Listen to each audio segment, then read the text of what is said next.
James would keep on asking, why is it that Freeway Filipino leaders, when they go up the stage, they keep on screaming? You know, there's only one reason, and that is to take off all the nervousness. Pwede bang palakpakan natin yung mga sarili natin? That is not to motivate you, that is to motivate myself right now. Last night, I was already in my pajamas at 10 p.m. in the morning, and suddenly I received a call from this person. And he said, can we meet up and have a meeting at 10 o'clock in the evening? And I said, I'm not in my black attire. And then he said, it's okay, then be in your white attire. So I met with him and few others at 11 in the evening. And they didn't let me go until 3 in the morning. So 4 hours, I was surrounded by very strong men full of wisdom. I was surrounded by Hui Song, by Joseph Fan, by our Business Development Manager, JD, and of course, our General Manager, James Chong. And then they asked me, Faith, why so stiff? Why so stiff? And I said, I'm surrounded with all of you. How can I not be stiff, right? And so they went on talking and talking and talking for 4 straight hours. And I would just keep on nodding and nodding and nodding. And then at the end of the 4-hour talk, James told me, can you help me tomorrow soon? I need you to do some sharing, 15 to 20 minutes. So, isipin nyo, 4 na oras ako nakaupo doon. Yun lang pala yung pakay. Tinagalog ko para hindi nila maintindihan. 4 na oras, but who am I to say no, right? Who am I to say no? That is our General Manager, James Chong. This is one of those few people who have helped build me in this last 5 years, regardless of who I was, regardless of my age, regardless where I was coming from. Once again, our General Manager, James Chong! I think he deserves more than that. So just now, we saw the Team Elite Pegasuses of Freeway Philippines, right? Right? Yes! And how do you feel? Maybe a lot of us are saying, that could be me. Yes. After 5 years, after 3 years, after 2 years, I was looking at Tio, I was looking at Kim, and you know, I'm not that old, okay? But I saw them and I was like, that could be my daughter in the next coming years, that could be my son in the next coming years. That is how it is to be part of Freeway International. But please, I'm not that old, okay? So it would take several years. You know, we saw these people in white attire. We saw the look on their faces. Tama ba? We feel the aura that they give, the atmosphere that they give. And these are happy, these are successful, these are wealthy people. Pwede bang palakpakan natin lahat ng Team Elite Pegasuses? I too went up the stage. My very first time to went up the stage was in December of 2017 as a Team Elite Pegasus. And you know, I always thought that money was enough reason to do Freeway International. I always thought that to have money is enough reason to be called successful inside the Freeway International. Like many people I know, I thought that money was enough to do and to stay inside Freeway. But today, as I stand here on this stage, alongside the top leaders of Freeway Philippines, alongside the top management of Freeway International, trust me when I say that being on this stage is so much more beyond money. And if you agree, I need to hear you right now.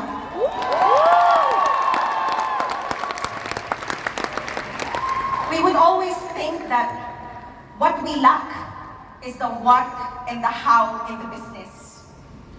We always wrongly convince ourselves that maybe I am not as successful as Diane, Gemma, Ang yet because I do not know enough of the what's and the how's in the business. We have wrongly been convincing ourselves that maybe I am not as successful yet as Rex Bugalaw because I haven't done enough of the what's and the how's in the business. But isn't it that in reality, the 14-year-old system of Riway International has been relentlessly teaching us and showing us what to do and how to succeed in this life. From the OPP to the NDO, it's teaching you how to become successful. From the business development, the culture of this team, it's teaching us how to become successful. From JD to Robert to Eric to John and now to Kerwin to Nathan, all of these young men are teaching us, showing us how to become successful. From the core management team, all of the things about Riway International is in fact teaching us and showing us that success is possible. But you know what? The question is, why is it that some people are inside this recognition hall and others are outside waiting? Why is it that some people are able to go up the stage and some people remain seated on their seats? It's because I believe that we know the what and the how's of the business. We know what to do. We know how to do it. But the question is, have we been asking ourselves how clear we are of our whys in the business? What separates a Riway person who is not that successful and a Riway person who is successful, I believe, is not on the what, is not on the how, but on his why. Pwede bang palakpakan natin yan? Because I believe that the people seated here in front have the biggest whys inside this room right now.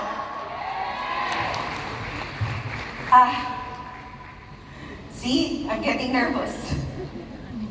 You know, on a grander scale, people outside have long been imitating Portier Placenta. On a grander scale, people outside have long been imitating Riway Stage. On a grander scale, people outside have long been imitating Riway marketing tools. But still, at the end of the day, they cannot imitate the success, the immense success that Riway International has. It's because the why that we have is our Riway system. And lies on this Riway system is a very strong culture of people building each other's value. It's not the money, but it's the value. So, you know, I just noticed every time I would look at videos from other top leaders from outside the country, I would always hear the word Riway Ren. Have you noticed? Riway Ren. Now I need you to tell yourself right now, Riway Ren. You cannot say Ren. You cannot say Ren. It has to be Riway Ren. Riway Ren. Riway Ren.